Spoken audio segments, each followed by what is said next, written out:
હું પણ નવમા અભ્યાસ કરું છું. આજે આપણે 74માં ગણતંત્ર દિવસની ઉજવણી કરી રહ્યા છીએ. હમણાં આપણે સૌએ રામલલ્લાના પ્રાણ પ્રતિષ્ઠાની ઉજવણી કરી હતી.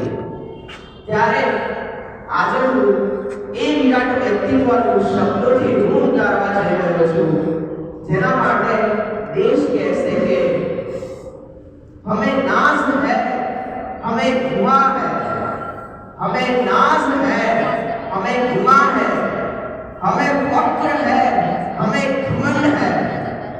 इस देश का मुकद्दर विधाता से छीनकर हमारे सरदार ने लिखा है, हमारे वल्लभ भाई ने लिखा है. શું એક જ વ્યક્તિનો આત્મવિશ્વાસ દેશનું મુકદ્દર બદલી શકે? શું એક જ વ્યક્તિની કોઠાસૂઝ સહનશીલતા અને દૂરદર્શિતા દેશ માટે વરદાન બની શકે? તો જવાબ છે હા, હા અને હા. કરમસદની ભૂમિમાં પેદા થયેલું કોહિનૂરથી વધારે મૂલ્યવાન અને વ્રજથી વધારે કઠોર એવા વ્યક્તિત્વના સ્વામી હતા આપણા સરદાર વલ્લભભાઈ પટેલ. તેમના માટે જરૂરથી એકવાર તાળીઓ આપો. વલ્લભભાઈ પટેલ પહેલા સરદાર શબ્દ ડિક્શનરીમાં ડાકુ ટોળકીના વડા કે સમૂહના ઉપરી માટે વપરાતો હતો, પરંતુ વલ્લભભાઈએ સરદાર શબ્દની ગરિમા જ બદલી નાખી. કારણ ઇતિહાસમાં છે. 1857નો વિપ્લવ તો થયો, પરંતુ તેનું વિઝન નાનું હતું. રાણી લક્ષ્મીબાઈની સ્વતંત્રતા કદાચ ઝાંસી સુધી સીમિત હતી. નાના સાહેબ પેશવા કાનપુરને જ અજય રાખવા ઈચ્છતા. દરેક રાજાઓની અલગ અલગ આકાંક્ષાઓ, પરંતુ એક સરદારની મહત્વાકાંક્ષા એક કાશ્મીરથી કન્યાકુમારી સુધી હતી.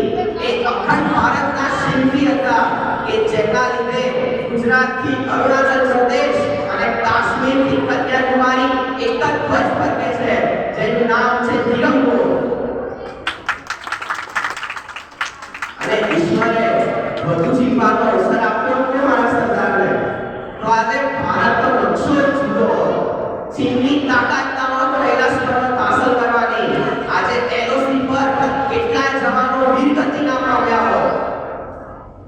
દેશની આઝાદી વખતે દેશના છેલ્લા ગવર્નર લોર્ડ માઉન્ટબેટને કહ્યું હતું કે ભારત આઝાદ તો થઈ જશે, પરંતુ કાયમ નાના નાના ટુકડાઓમાં વિભાજિત રહેશે. તેને એક થતા કદાચ 10 થી 15 વર્ષ નીકળી જશે, પરંતુ તે આ રાજપુરુષ સરદારનું પાણી માપવામાં ખાપ થઈ ગયા હતા. કારણ કે જો કામ सदियों से नहीं हुआ, चंद दिनों में सफल हुआ. जो काम सदियों से नहीं हुआ, चंद दिनों में सफल हुआ. 565 रजवाड़े को कूटनीति से विलय किया. 565 रजवाड़े को कूटनीति से विलय किया.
મિત્રો જે ચશ્માના ડાળની ચિંતા ના કરે ને એ જ દેશની દિવાળાની બની શકે, એ જ સરદાર બની શકે.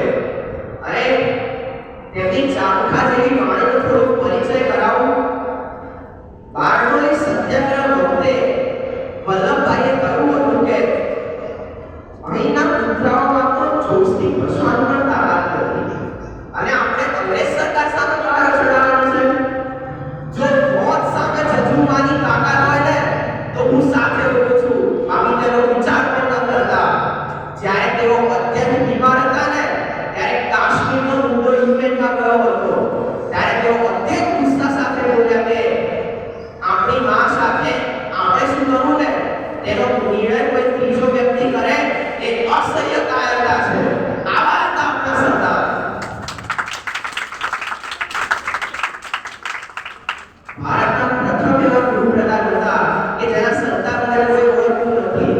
કારણ કે કયો બાપ પોતાના દીકરાને એવું કહે કે નોકરી મેળવવા જાઓ ને તો ભૂલે ચૂકે પણ મારું નામ લેતા નહીં અને દિલ્હીથી તો 500 કિલોમીટરનું અંતર રાખજો. એટલે જ્યારે પણ સ્ટેચ્યુ ઓફ યુનિટી જાઓ ને ત્યારે કોઈ તેને પર્યટક સ્થળ તરીકે નહીં પરંતુ મંદિર તરીકે તેની પ્રદક્ષિણા જરૂરથી કરજો. 15 ડિસેમ્બર 1950 તેમનો દેશ પંચમહાભૂતમાં વિલય થયો. તેથી આ ભારતના નેતા પુરુષને શ્રદ્ધાંજલિ આપતા એટલું જ કહીશ કે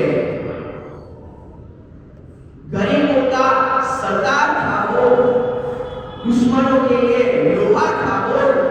गरीबों का सरदार था वो, दुश्मनों के लिए लोहा था वो. आंधी की तरह बह गया, ज्वालामुखी की तरह धधकता गया. आंधी की तरह बह गया, ज्वालामुखी की तरह धधकता गया.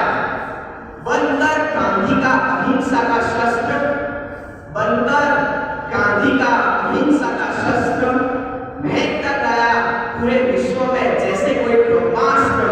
महकता गया पूरे विश्व में जैसे कोई ब्रह्मास्त्र.